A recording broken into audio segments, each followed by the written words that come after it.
Fique de pé comigo, aquele que pode, com reverência à palavra do Senhor. Tá com chavozinho, com chavozinho. Abra sua Bíblia na Epístola, melhorou. Filipenses capítulo de número 2. Pronto, aí tá beleza, não?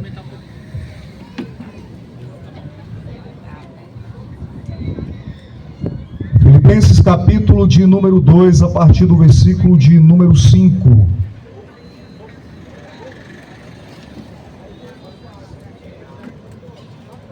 Filipenses capítulo 2, a partir do versículo de número 5, nos diz assim a palavra do Senhor: de sorte que haja em vós o mesmo sentimento que houve também em Cristo Jesus, que sendo em forma de Deus, não teve por usurpação ser igual a Deus, mas esvaziou-se a si mesmo, tomando a forma de servo, fazendo-se semelhante aos homens, e achado na forma de homem, humilhou-se a si mesmo, sendo obediente até a morte, e morte de cruz. Por isso também Deus o exaltou soberanamente, e lhe deu um nome em que é sobre todo o nome, para que ao nome de Jesus se dobre todo o joelho dos que estão nos céus e na terra e debaixo da terra, e toda a língua confesse que Cristo é o Senhor, para a glória de Deus Pai. Amém? Podeis sentar em nome de Jesus.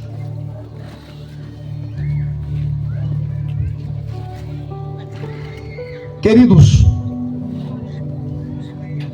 todos que estão aqui nessa noite sabem que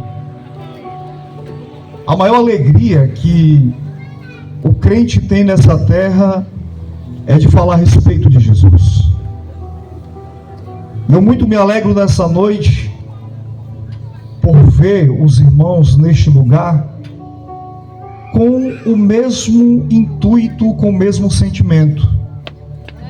O intuito de fazer com que o nome do Senhor seja glorificado. O intuito de fazer com que o nome do Senhor seja anunciado. E tudo que nós fazemos, toda semente que nós plantamos em prol do reino, essa semente um dia ela vai germinar. Porque assim o Senhor nos prometeu através de sua palavra, quando Isaías disse que a palavra do Senhor ela não voltaria vazia. Toda vez que nós pregamos, toda vez que nós falamos, toda vez que nós anunciamos, é uma semente que é plantada no coração de alguém. Mesmo nós não percebendo isso, mas a semente está plantada. E um dia essa semente vai crescer.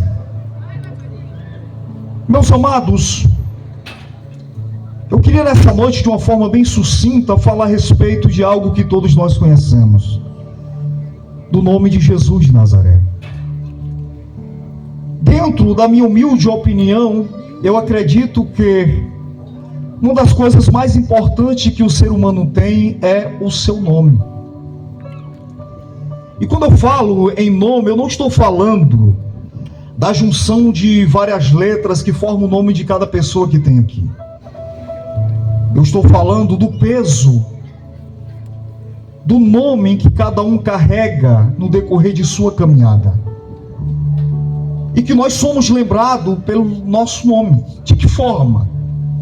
Alguém vai olhar para mim, alguém vai olhar para Augusto, há algum tempo, e vai dizer o que nós somos, ou o que nós fizemos. É o peso que nós carregamos. Alguém vai olhar e dizer: fulano de tal é gente boa. Mas também outro vai dizer: fulano de tal não vale absolutamente nada. Se eu perguntar para você, diga o nome de alguém famoso, eu tenho certeza que você vai lembrar. Diga o nome de um artista, eu tenho certeza que você vai lembrar de alguém. Se eu perguntar, diga o nome de alguém rico, eu tenho plena convicção que você também vai citar o nome de alguém que você conhece, de alguém que você ouviu falar. Ou seja, nós conseguimos separar as pessoas, conhecer as pessoas pelo nome que essas pessoas têm. E às vezes, o nome faz com que essa pessoa seja tratada de uma forma diferenciada, seja recebida de uma forma diferenciada, seja tratada de uma forma diferenciada. Mas quando eu olho para o ensinamento do apóstolo Paulo, quando ele escreve aos Filipenses no capítulo de número 2, ele vai falar a respeito de um nome que é sublime, e que ele faz questão de dizer que esse nome ele está acima de todos os nomes. E quando ele começa a falar do nome que está acima de todos os nomes, mesmo Paulo conhecendo tudo que Jesus fez, porque é sobre ele que nós estamos falando, mesmo Paulo sabendo de toda a sua trajetória, mesmo Paulo sabendo de todos os milagres que ele tinha realizado, mesmo Paulo sabendo de toda a grandeza que ele tinha, Paulo não vai falar de Jesus dessa forma. Paulo começa falando o quê? Que haja em nós o mesmo sentimento que também tinha em Cristo Jesus. Mas que sentimento era esse? Era o sentimento de ser grande? Era o sentimento de ser o seu nome elevado pelos outros homens? Era o sentimento de ser reconhecido por outros homens? Não. Paulo começa falando que o sentimento que estava em Cristo era o sentimento de se desfazer de tudo aquilo que ele tinha e se humilhar. Jesus não ia ser apresentado por Paulo de uma forma em que alguém olhando para ele pudesse dizer: é o homem mais rico, é o homem mais soberano, é o homem mais poderoso. Não, Paulo está apresentando um nome que é exaltado sobre todos os nomes, mas que tinha que ser reconhecido como o principal exemplo de vida e de fé. E Paulo diz que haja em cada um de nós o mesmo sentimento que tinha em Cristo Jesus. E que sentimento era esse? Que mesmo sendo ele Deus, ele não quis se comparar, mas ele se esvaziou de toda a sua glória, tomou forma de um corpo humano, um corpo miserável, pecador, e se humilhou. E a palavra se humilhar aqui é exatamente o sentimento de se rebaixar ao ponto mais baixo da natureza humana. Ser humilhado, ser escarnecido, ser injuriado, maltratado. E como Deus poderoso, Ele poderia ter mudado essa situação, mas como Ele queria deixar o exemplo para que o seu nome fosse exaltado, não pelo poder que Ele tinha, mas por aquilo que Ele queria demonstrar como exemplo para a humanidade. Ele preferiu ser um servo, Ele preferiu ser um exemplo, Ele preferiu se esvaziar e deixar o principal lema para nós como cristãos: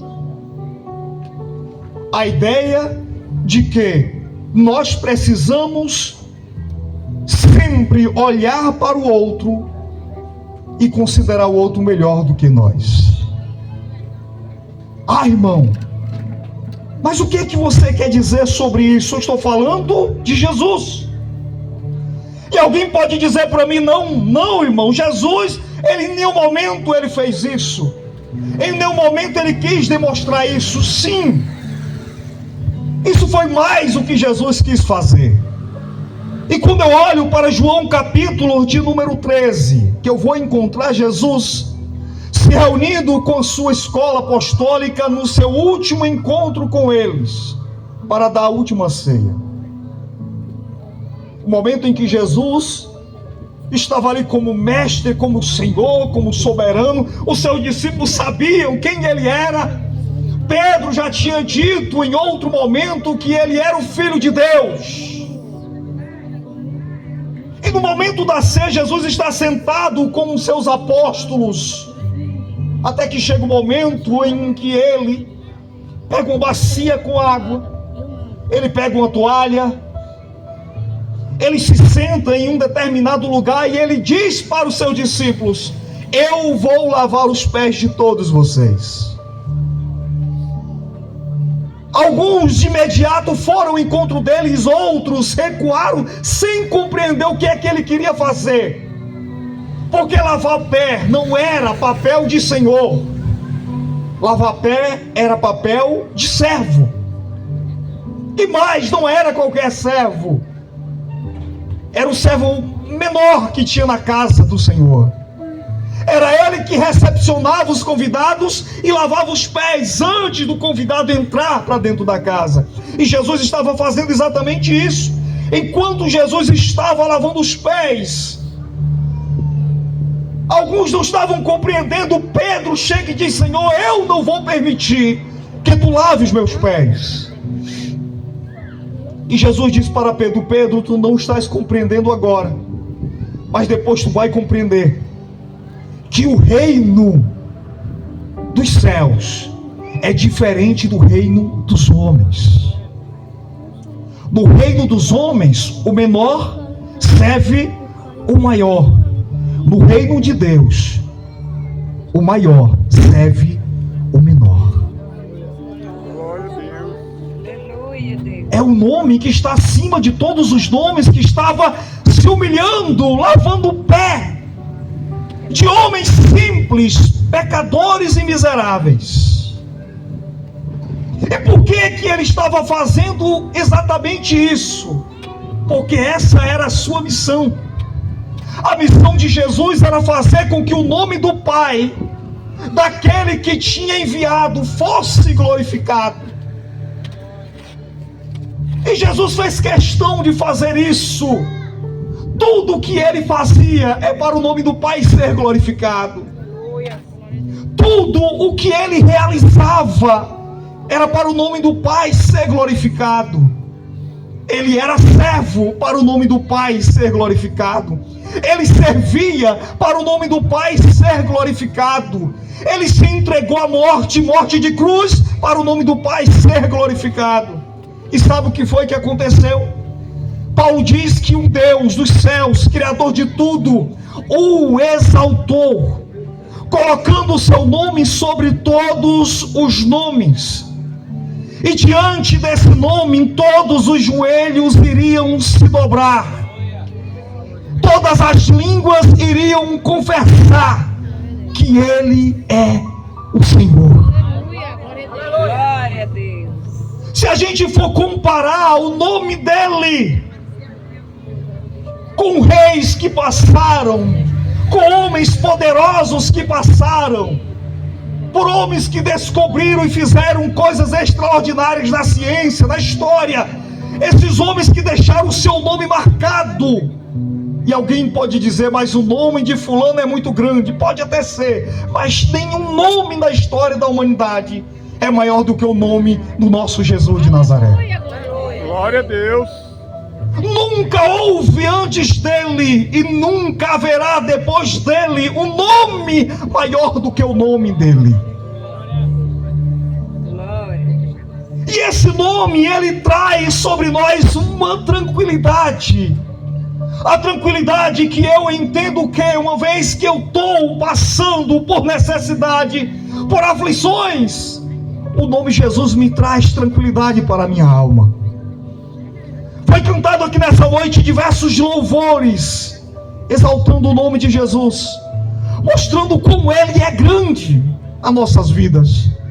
E quando eu olho para mim, quando eu faço aquele autoexame, aquela autoanálise sobre a minha vida, e se eu for pedir para você fazer também da sua vida, se você olhar o que você era, o que você fazia, de onde você veio, você vai concordar comigo que não existe ninguém que te amou mais do que Jesus de Nazaré.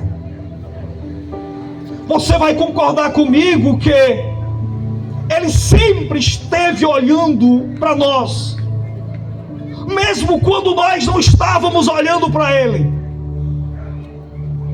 Nós não precisamos lembrar de Jesus pelo simples fato dele ter caminhado pelas águas, dele ter acalmado a tempestade, dele ter curado leprosos, curado enfermos, multiplicado alimentos. Não! O nome de Jesus não é grande apenas por isso. O nome de Jesus é grande porque o Pai o exaltou. O nome de Jesus é grande porque o Pai assim o decretou e assim o determinou. Não tem um nome maior do que Ele, isso é fato. E também não tem nenhum nome além do dele, pelo qual devamos ser salvos. Ah, irmão, mas eu sou tão religioso. Não estou falando de religião. Ah, mas eu frequento a igreja tal. Não estou falando de igreja tal. Não é esse aqui o nosso objetivo nessa noite. Nós estamos falando de um nome que está acima de todas as religiões, de todas as denominações, de tudo que você pode imaginar. E ele foi enfático em dizer em João 14,6: eu sou o caminho. Não é um caminho. Eu sou o caminho. Eu sou a verdade. Eu sou a vida. E ele fecha esse texto dizendo: ninguém chega ao Pai a não ser por mim. Então não é a religião A, não é a religião B, não é a religião C que vai te conduzir à presença de Deus. O único nome em que o próprio Pai determinou para servir como uma ponte de ligação entre o homem e Ele é Jesus de Nazaré. O único nome que liga o pecador miserável ao Deus Santíssimo é Jesus. E por que Ele é o único que liga? Porque foi Ele que executou o sacrifício. Ele que se desfez de sua majestade, Ele que se entregou como servo. Isaías, o capítulo de número 53, fala sobre isso, que como ovelha muda levado aos seus tosqueadores, Ele não abriu a sua boca. Ele foi até o fim. Ele poderia ter desistido, Ele poderia ter parado, Ele poderia, mas Ele não fez. E por que Ele não fez? Porque se Ele faz, nós não estaríamos aqui nessa noite. Nós estamos aqui nessa noite porque Ele pegou aquela cruz, Ele foi até o final, Ele estendeu os seus braços, Ele foi martirizado e Ele disse: está consumado. E quando Ele disse está consumado, o véu rasga-se de cima a baixo. E Deus estava querendo dizer: a partir desse sacrifício, o ser humano tem total liberdade de chegar na minha presença. Mas a única forma de chegar à minha presença é passando pelo nome chamado Jesus de Nazaré. Se não for por esse nome, não tem como chegar ao Pai. Se não for por esse caminho, não tem como chegar ao Pai. Não tem atalho, não tem plano B, não tem 3 caminhos, é só um caminho. E se você falar para mim: eu não concordo, tudo bem, mas discorde das Escrituras Sagradas. E não foi eu que mandei escrevê-la, foi o próprio Pai. É o caminho, é a verdade e é a vida. E para concluir as minhas palavras, quando eu olho para Pedro em seu sermão, depois de Atos capítulo de número 2, em Atos capítulo 4, Pedro olha para aqueles que estavam a ouvi-lo e ele diz: porque em nenhum outro nome há salvação, em nenhum outro. Porque não há nenhum outro nome dado aos homens debaixo do céu, pelo qual devamos ser salvos, a não ser Jesus de Nazaré. Então não adianta você querer acreditar ou não. É quando alguém diz: eu não acredito que Jesus vai voltar, eu não acredito na perdição. Não importa se você acredita, o que importa é que é verdade. Ah, mas uma verdade relativa não é verdade absoluta, porque é o próprio Deus que está dizendo. E se Deus está dizendo que não tem outro caminho, então não tem outro caminho. Se Deus está dizendo que não tem outro nome pelo qual devamos ser salvos, então não tem outro nome. Então eu faço duas perguntas: o que é melhor para nós como seres humanos?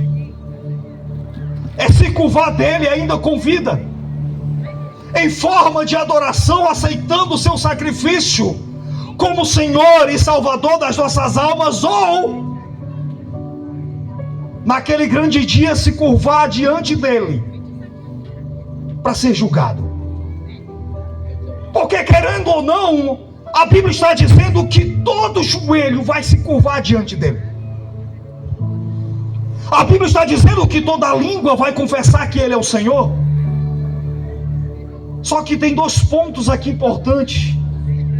Eu posso me curvar diante dele com vida para adorá-lo e receber como Salvador da minha alma, para glorificá-lo, para viver eternamente diante da sua presença, ou eu posso rejeitá-lo na minha vida e morrer sem ele. Mas na prestação de conta eu vou ter que me curvar também diante dele.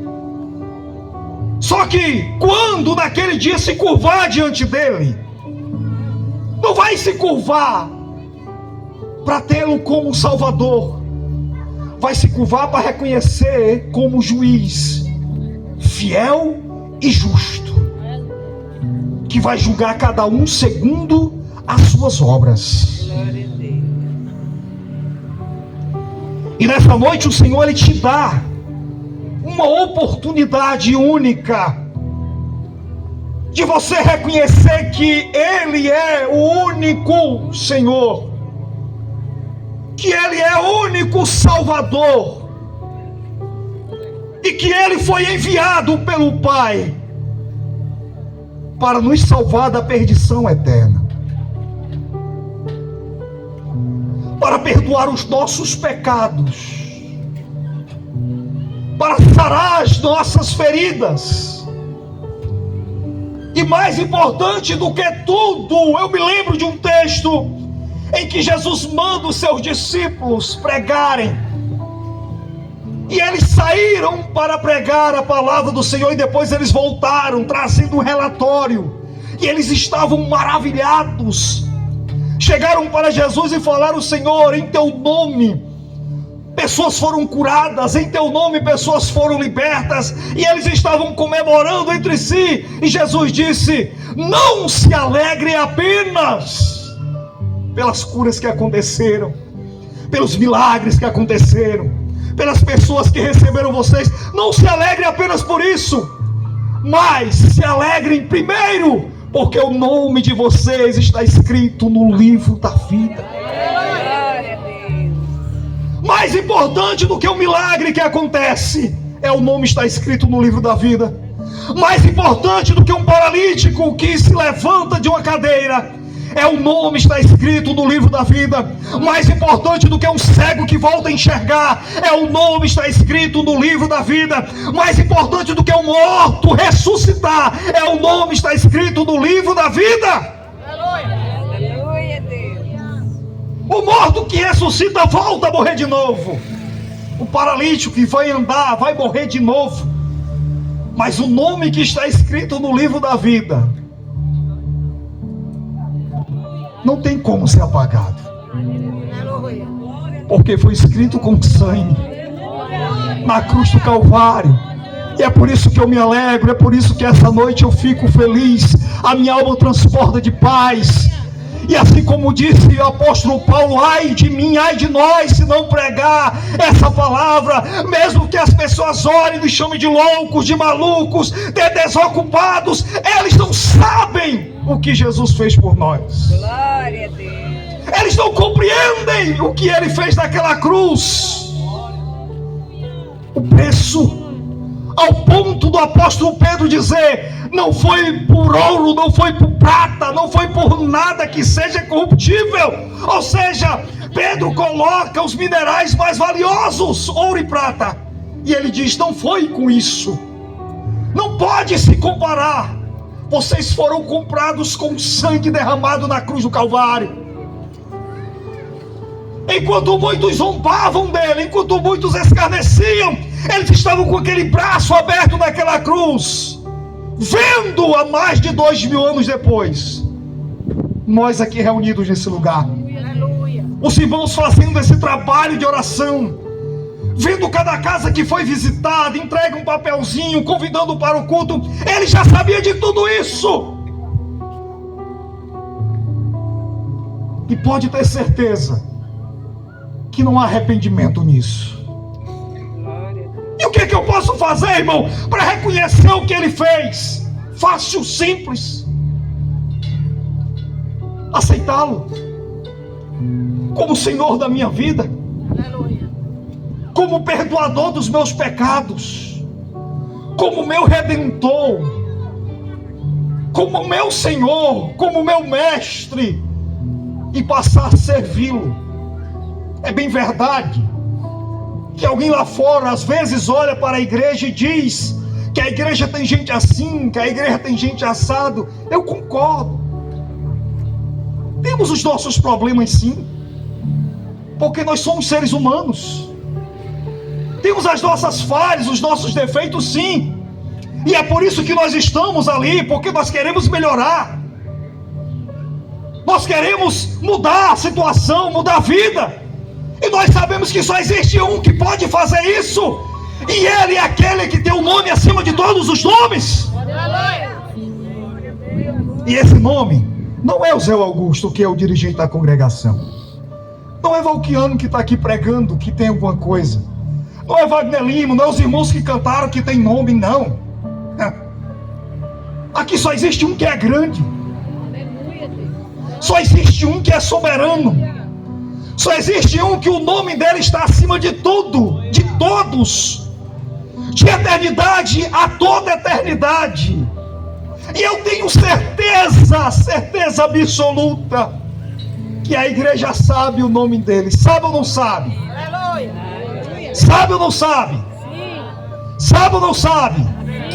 Então deixa eu perguntar para a igreja, nós estamos falando de quem? Jesus. Ainda não ouvi. Nós estamos falando de quem? Jesus. Nós estamos falando de quem? Jesus. Qual é o nome que está acima de todos os nomes? Jesus. Qual é o nome que merece ser glorificado? Jesus. Qual é o nome que todos vão se dobrar diante dele? Jesus. Qual é o nome que morreu na cruz do Calvário? Jesus. E qual é o nome que a igreja adora e glorifica? Jesus. Só Ele merece toda a honra e toda a glória. Quem pode aplaudir a Jesus de Nazaré? A nossa esperança, o nosso socorro, a solução para os problemas, o remédio para nossas enfermidades, a cura, a salvação, a solução, tudo que você pode imaginar e aquilo que a gente não pode imaginar, Ele é para cada um de nós. E eu quero perguntar se nessa noite tem alguém aqui no nosso meio que entendeu o culto, que entendeu os louvores, que entendeu a mensagem e que quer dar um passo para Jesus nessa noite. Se tiver, vem aqui à frente, eu quero orar por você nesse lugar. Se tiver, levanta a sua mão. Não tem vergonha não.